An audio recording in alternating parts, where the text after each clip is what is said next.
remember back in the day, in the late 90s, when I lived out here in Alameda, I used to go to this church. Ironically, alhamdulillah, the masjid I just went to Juma at is right across the street from here. 20-something years later, Muslim now, alhamdulillah.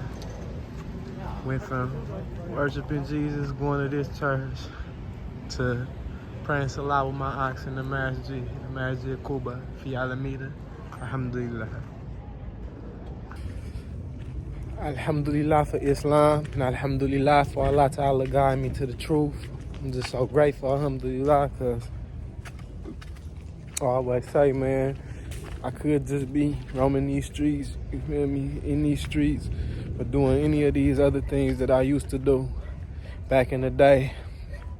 Before I came to Islam, when I called myself a Christian, and when I followed what I was raised upon, I was doing a lot of things that I didn't have no business doing. Even though, you feel me, I thought of myself as a child of God. You know, sometimes we have these moments when we stray back into the streets and we do things and get caught up into a lifestyle that we shouldn't be living. So, for me, I'm just grateful that Allah subhanahu wa ta'ala chose me to be a part of his beautiful religion and guided me to Al-Islam, because before that, like, I wasn't proud of the person that I was and the road that I was going down.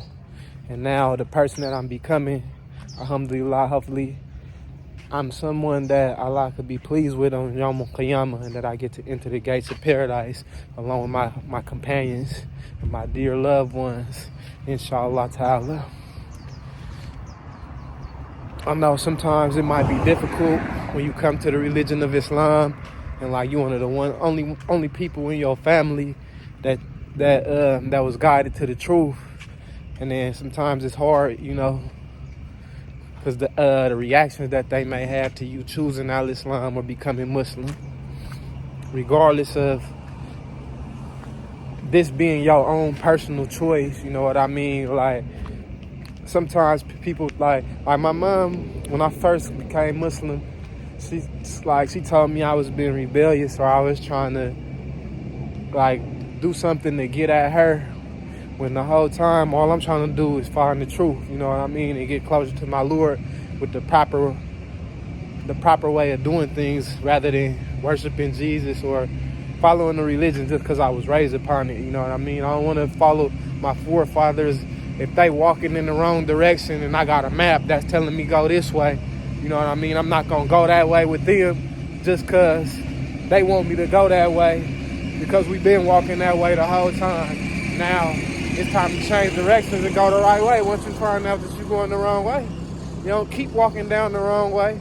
You know what I mean? So, for me, I'm just happy that Allah guided me. And I pray that he does the same for them as well. You know, but Allah guides who he wants. So, just like the Prophet's own uncle, he didn't even take Shahada, you know.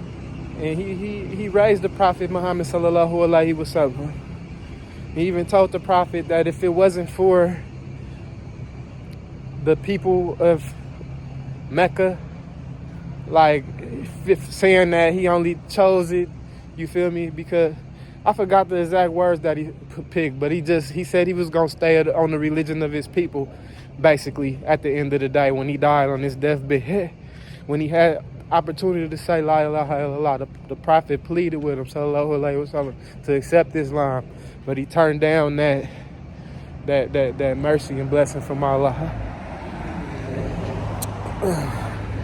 So it's like, it's really, really, really a big blessing to be Muslim. If you're Muslim, say alhamdulillah and don't take it for granted, because you don't know, like, when you could lose your chance to stop worshiping Allah subhanahu wa ta'ala. You lose your chance to stop doing good deeds and trying to earn your place in the paradise. So, you know, just take advantage. Alhamdulillah Rabbil Alameen. Assalamu alaikum wa rahmatullahi wa barakatuh.